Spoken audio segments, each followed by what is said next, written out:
Muitas pessoas estão nos perguntando sobre a reforma tributária.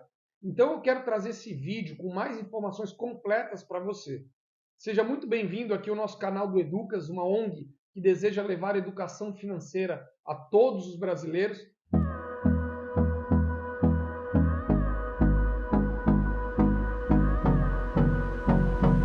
E esse vídeo a gente trouxe mais informações sobre a reforma tributária. Nós buscamos lá no site da Câmara dos Deputados.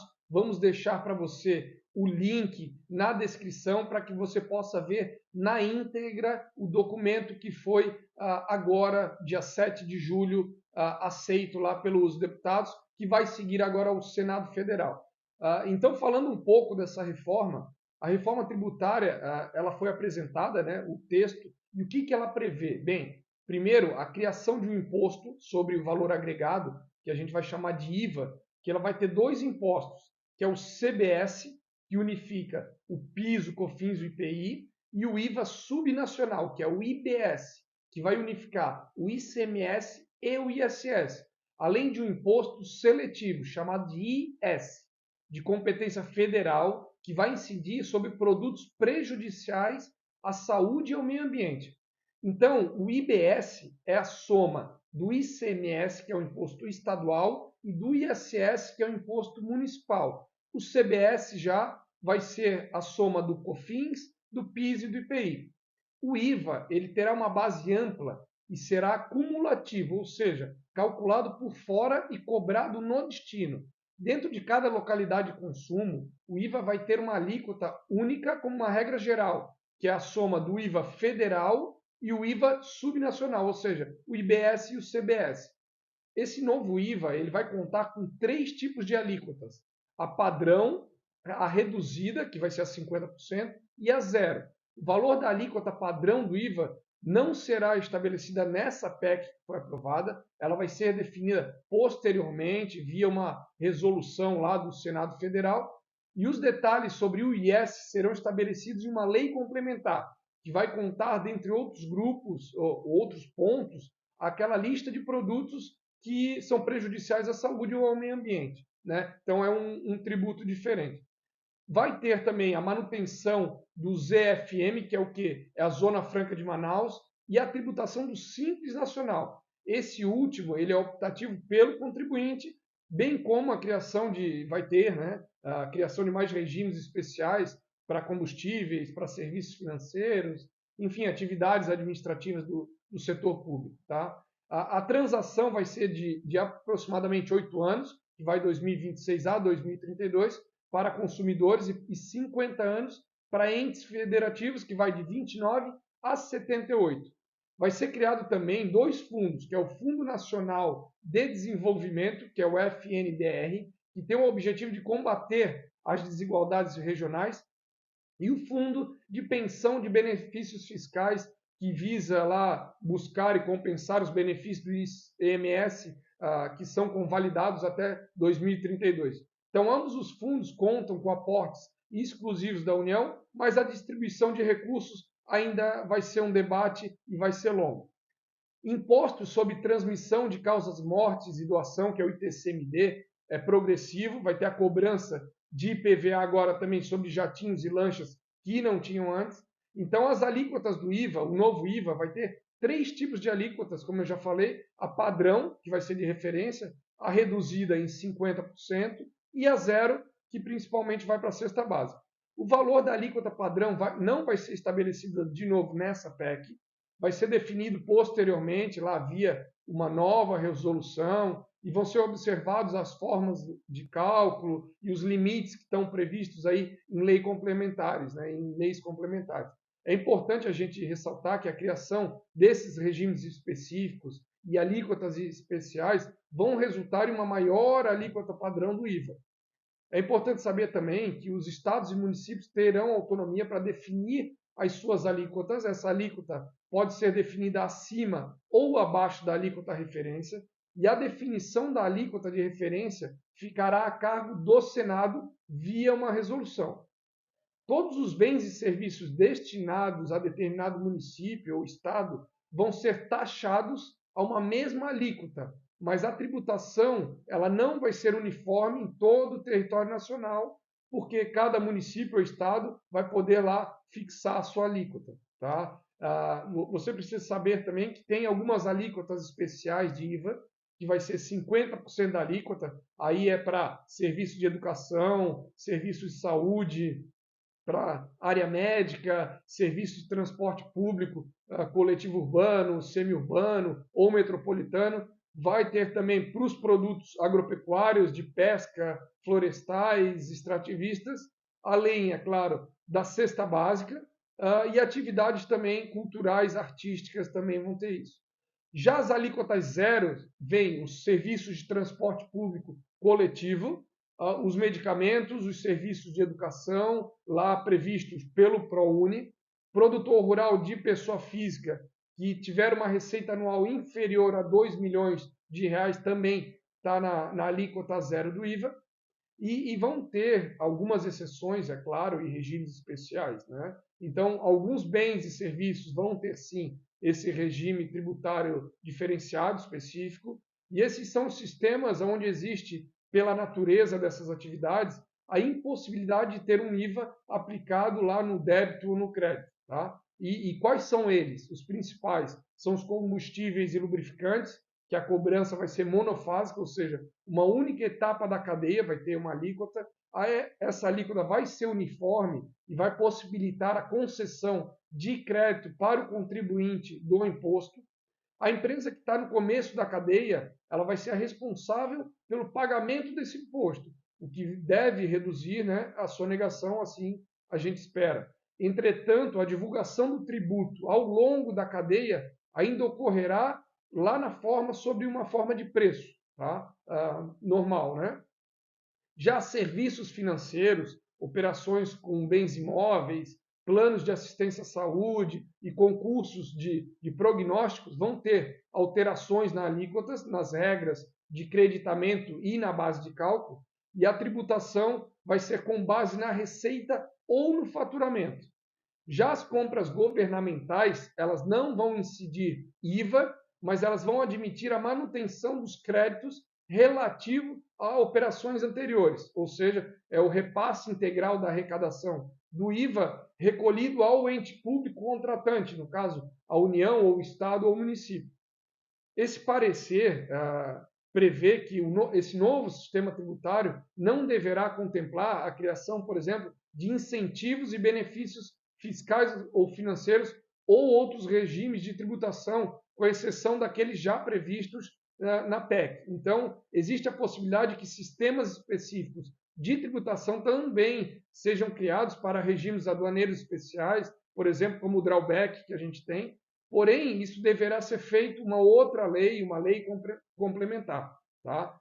Nesse texto, ele também prevê a manutenção da Zona Franca de Manaus e do Simples Nacional, que eu já havia dito. Então, a Zona Franca de Manaus continuará existindo até 2073, que é o prazo que já está na Constituição.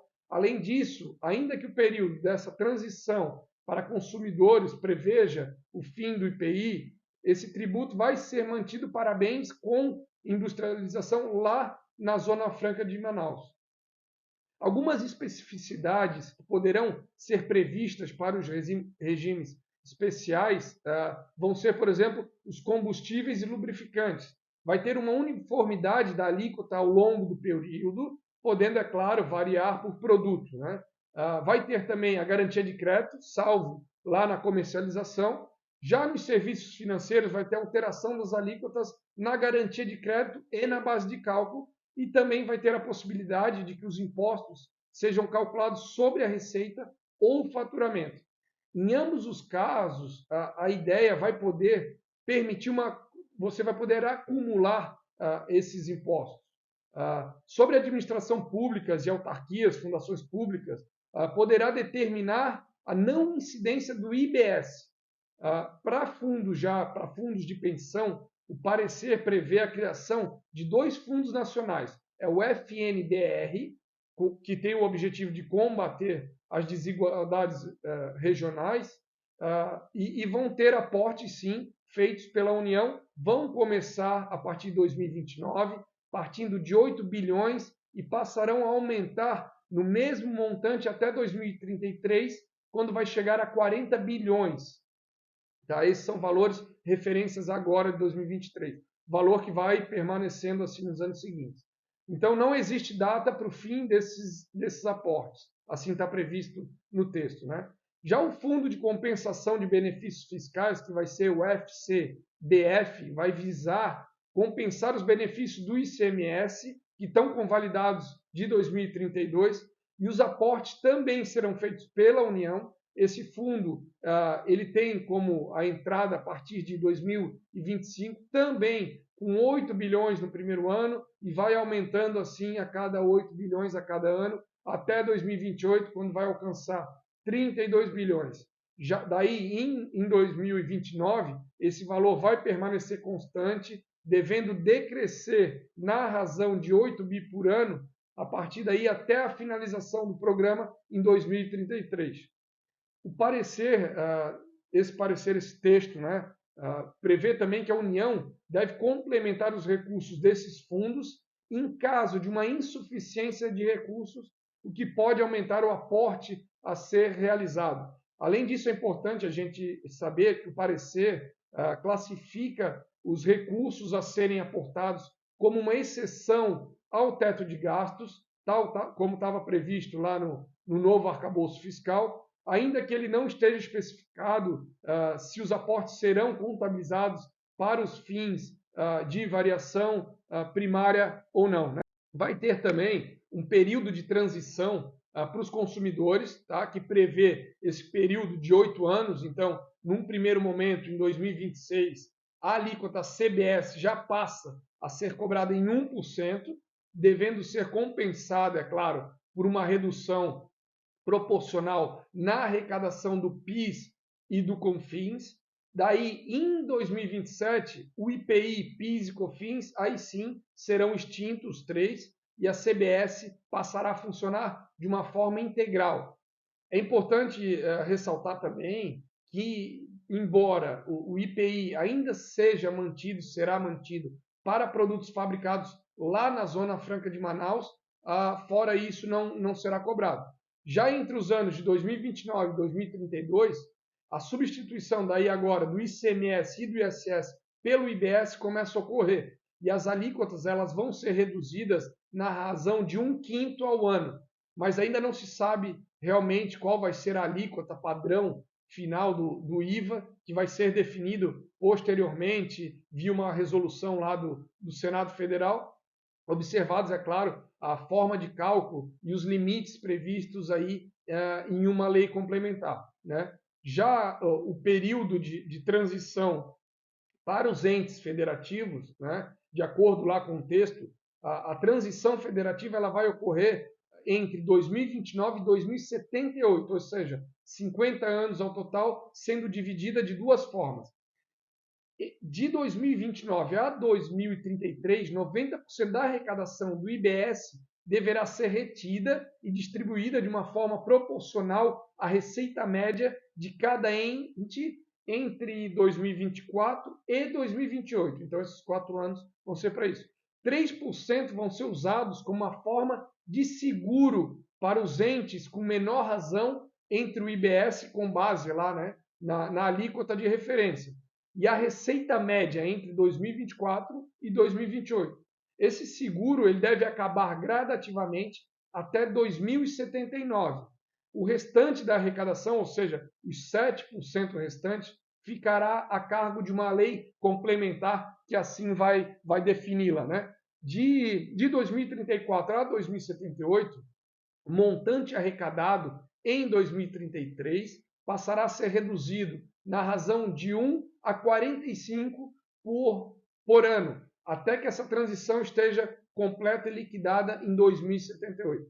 Essa lei ela abre a possibilidade de que o montante a ser distribuído para os entes, ele pode sim ser usado como uma contrapartida de pagamentos das dívidas da União, ou seja, aquele encontro de contas para o Estado ou município que esteja devendo. Né? Já no período de transição, vai ficar proibido que estados e municípios fixem suas alíquotas abaixo da alíquota de referência. Existe a proposta alternativa também do Concefaz em análise, que ele está reivindicando mudanças nesse tempo de transição e na alíquota do seguro.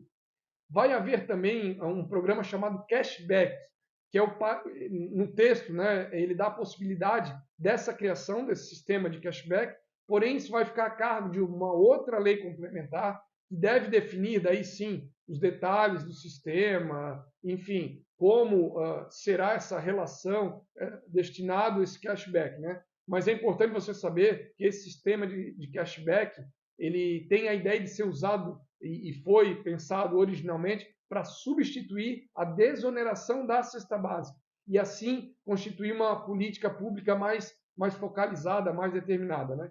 Entretanto, o fato de parecer permitir uma alíquota reduzida em 50% para produtos de cesta básica reduz o espaço, sim, para o benefício por meio desse cashback.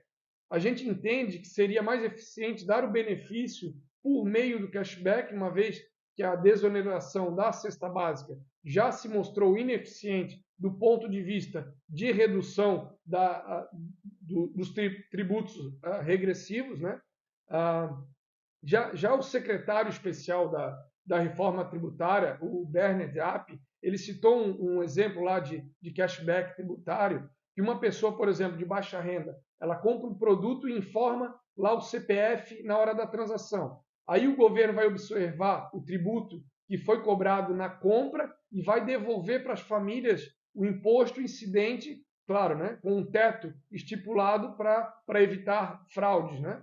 Então, o sistema de cadastro único ele poderia ser usado, eventualmente, por exemplo, para focalizar esse cashback e evitar tipos de fraude, né? Algumas vantagens que eu vejo do cashback é a questão da distribuição de renda, né, mais focalizada, mais determinada, na qual, em vez de ele desonerar o produto, o governo iria desonerar o próprio indivíduo, né? Então, e não há necessidade, né, de criar um sistema de alíquotas diferenciadas para cada produto consumido pelas alíquotas mais pobres, enfim, no caso da cesta básica, né, por exemplo. Outros pontos que eu acho interessante do texto, em caso, por exemplo, de isenção, o texto já prevê a possibilidade de que o crédito seja compensado em operações posteriores, né, além de implicar a cessão de crédito obtido nessas operações que as pessoas, as empresas terão anteriormente. Ainda que um IVA garanta, assim, em teoria, um sistema de crédito financeiro, bem, o texto de lei, né, complementar, ele tem que estabelecer uma hipótese em que esse aproveitamento da compensação do crédito ele tem que ficar condicionado ao recolhimento efetivo do imposto, né? Isso pode implicar, claro, em um ponto de dificuldade para o sistema de crédito financeiro como um todo, caso isso fique a cargo do contribuinte, né? A verificação desse pagamento do imposto na etapa anterior da produção, né? O texto ele também prevê a criação de um Conselho Federativo do Imposto sobre Bens e Serviços, que devem ser responsáveis por uma série lá de funções, dentre as quais estão lá a edição de leis que vão ser referente a esse novo sistema tributário, a questão da arrecadação e distribuição dos recursos entre os entes federativos ao longo de todo o período de transição lá que nós falamos de 2029 a 2073, e também a resolução de qualquer problema ou litígio tributário desse novo sistema, né? O Conselho deve contar com a participação de todos os estados e municípios e o financiamento mediante ao percentual, eles prevêem, né, mediante ao percentual da arrecadação do IBS destinado a cada um, né? Mas seguindo o texto lá da PEC e o relatório da PEC 4519, instituiu maior progressividade lá na cobrança do ITCMD, além de determinar o IPVA, que ele passa a ser cobrado, por exemplo, para jatinhos e para lanchas. Ele também instituiu que a base de cálculo do IPTU pode ser alterada sim por decreto. Além disso, a ideia é do ITCMD passar a competir ao estado onde o falecido era domiciliado. Antes, o ITCMD ele era recolhido pelo estado no qual se fazia o inventário, não como eles estão propondo agora, né? E ao longo do período de transição, esses benefícios, incentivos de ICMS ligados ao ITCMD e IPTU, eles pensam em ser extintos, tá? Eles pretendem fazer assim. É importante também você saber que deverão ter os impostos algumas destinações, 18% do CBS, por exemplo, financiará o abono, o seguro-desemprego ou ações de previdência, e 50% do imposto de renda e o imposto seletivo vai direto daí para os estados e municípios. Tá? O texto também determina que a partir da promulgação da PEC, o governo federal deva encaminhar uma reforma tributária sobre a renda em 180 dias. Entretanto, o texto ainda não define que tipo de medida que realmente vai caracterizar como uma reforma sobre os impostos diretos. É importante lembrar que já tem lá no Congresso Nacional uma medida provisória que trata, sim, da taxação de investimentos offshore, então vou falar mais à frente sobre isso. O parecer também vai determinar, esse texto está determinando o excesso, por exemplo, de arrecadação proveniente da reforma sobre a renda deve ser usada para reduzir os encargos, por exemplo, na folha de pagamento ou reduzir a alíquota do IBS. Agora eu quero falar para você um pouco do atual sistema tributário. Então, os principais impostos que compõem o nosso sistema são, né, o II, que é o Imposto de Importação, o IOF, que é o Imposto sobre Operações Financeiras, o IPI, Imposto de Produtos Industrializados, o ICMS, o ISS, o Imposto de Renda Pessoa Física, o Imposto de Renda Pessoa PJ, né, que é para pessoa jurídica, o PIS e o PASEP, além do CONFINS, que a gente vai prever nisso, e a CSLL, que é a Contribuição Social sobre Lucros Líquidos. Né? E temos também o ITBI, que daí é municipal, né? Imposto sobre Transmissão de Bens Imóveis, e o ITCMD, Imposto de Transmissão de Causas Mortes e Doação. Em 2022, a arrecadação no Brasil passou de 3,1 trilhões de reais. Então, eu quero trazer para vocês essa análise, um pouco dessas informações aí da reforma tributária. Hoje, a gente tem o sistema tributário brasileiro, ele é regressivo e é acumulativo, então ele onera, sim, as exportações e é ineficaz na prevenção, por exemplo, da guerra fiscal, né? E gera inúmeras batalhas, enfim, administrativas, judiciais, e inibe, sim, um pouco do investimento e impõe lá uma fiscalização onerosa, porque é burocrática e não consegue realmente combater a sonegação e as irregularidades. Né? Segundo a gente estudou e analisou alguns relatórios, as empresas brasileiras hoje gastam cerca de 1.500 horas por ano para preparar, declarar, enfim, pagar os impostos. É um total assim muito superior a muitos países do mundo. Né? Alguns impostos também hoje ainda são cobrados em cascata, né? No caso lá do regime cumulativo do PIS, do PASEP e do COFINS, né? E isso incide, claro, na forma cumulativa ao longo de toda a cadeia produtiva, né?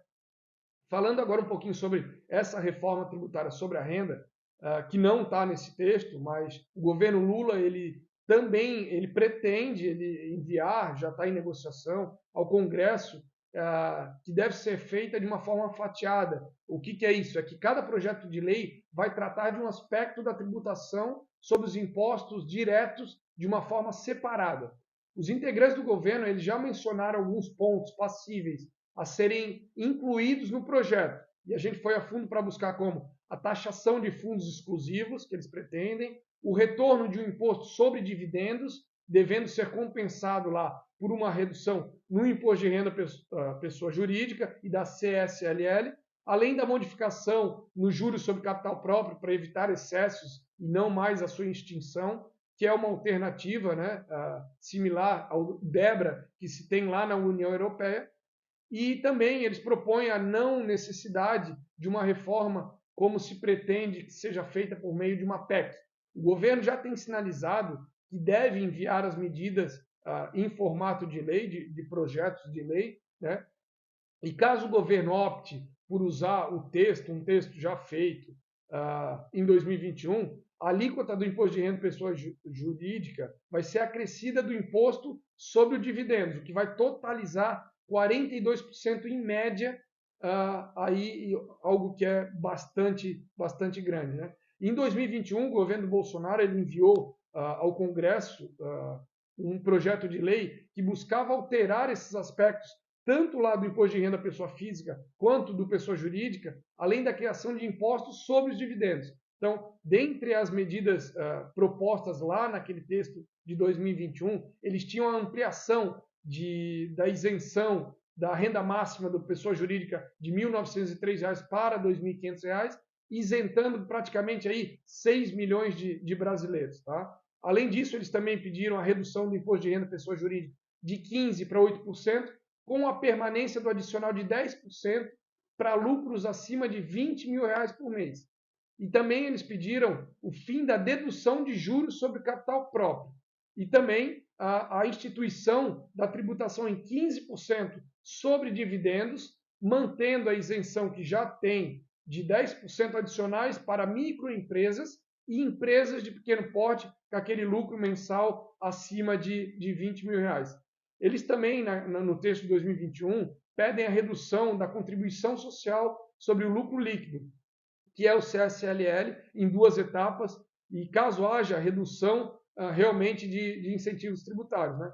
Com isso, a alíquota do CSLL passaria de 20% para 19%, ou seja, 1% de redução para bancos, e de 15% para 14% para outras instituições financeiras, e para todas as demais, de 9% para 8%.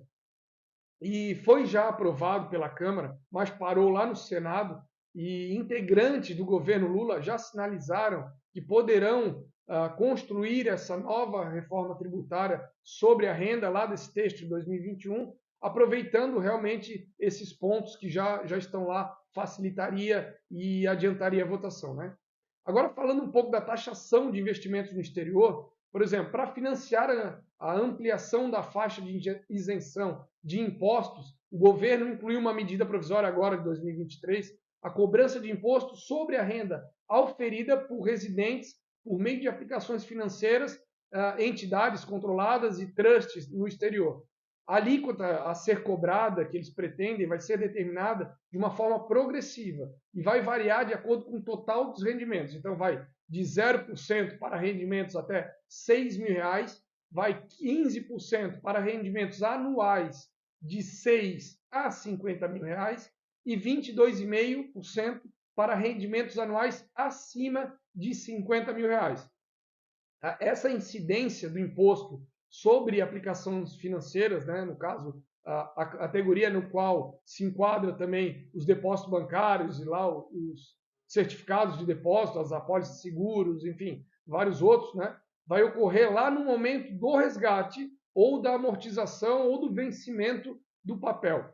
Um ponto importante aqui que você saiba é que os rendimentos das aplicações financeiras que estão sujeitos ao imposto de renda pessoa física, tal como já definido na medida, elas vão incluir a variação cambial, o que vai dificultar, sim, o planejamento para muito investidor aí. Então, tem que ficar atento a isso. Já acerca das entidades controladas por pessoas físicas no exterior, a tributação deve incidir sobre os lucros apurados especificamente em 2 situações. Quando a renda ativa própria obtida a partir da atividade econômica ligada à entidade compuser 80% da renda total da pessoa física, ou se controladas e localizadas em países com regimes de tributação favorecidas. Em relação aos trusts, o texto traz uma definição que gera bastante críticas aí, que todos os bens e direitos contidos em um determinado trust permanece sob a titularidade do instituidor, no caso, descaracterizando o trust como um patrimônio ausente de titular. Com isso, os rendimentos e ganhos lá de capital auferido pelo titular da trust vão ter sim daí incidência de imposto de renda pessoa física, né? E também acerca de atualizações dos bens e direitos que estejam fora do país vão estar sujeitos a uma alíquota de 10% que incidirá sobre a diferença entre o valor atualizado e o custo de aquisição do bem ou do direito, né, em questão. Né? Os parlamentares eles foram, sim, surpreendidos pelo timing aí de apresentação dessa medida de taxação nos investimentos no exterior, não pelo conteúdo, né, mas a não resistência a essa matéria como modo geral, mas alguns pontos conceituais, sim, são passíveis e merecem um olhar mais clínico aí, como o tratamento, por exemplo, esse dos ganhos não realizados em fundos, por exemplo, de private equity, marcados a mercado, por exemplo, e sem liquidez. Então, a medida provisória deve sim ser aprovada, mas alguns ajustes ainda nos textos estão sendo feitos, mas vale lembrar que essa medida provisória ela perde validade caso não seja aprovada em 11 de setembro de 2023. Então, fique atento a isso, vão haver ainda muitas mudanças, mas é fundamental que você saiba um pouco mais disso e entenda um pouco mais sobre essa reforma tributária, para assim você poder saber dos seus investimentos e saber da tributação, que pode sim ser prejudicial aí para você, mas eu vejo como um todo, é claro, tem bons pontos aí nessa reforma tributária, que é a unificação, que é a simplicidade. Então, a gente acredita que tem que ter um olhar mais clínico aí e vamos ver o que vem pela frente aí. Espero que eu tenha explicado um pouco, eu sei que é um conteúdo bastante assim desgastante e extenso, mas eu vou deixar para vocês ali também o texto digitado para que você possa ver aí e saiba um pouco mais. E qualquer dúvida, por favor, comente aqui com a gente, fale um pouco mais, o que a gente souber e puder ajudar aí em termos de finanças, em termos de construir aí o seu patrimônio em relação a essas taxas e esses impostos, certamente a gente vai fazer. Então, obrigado e até o próximo vídeo.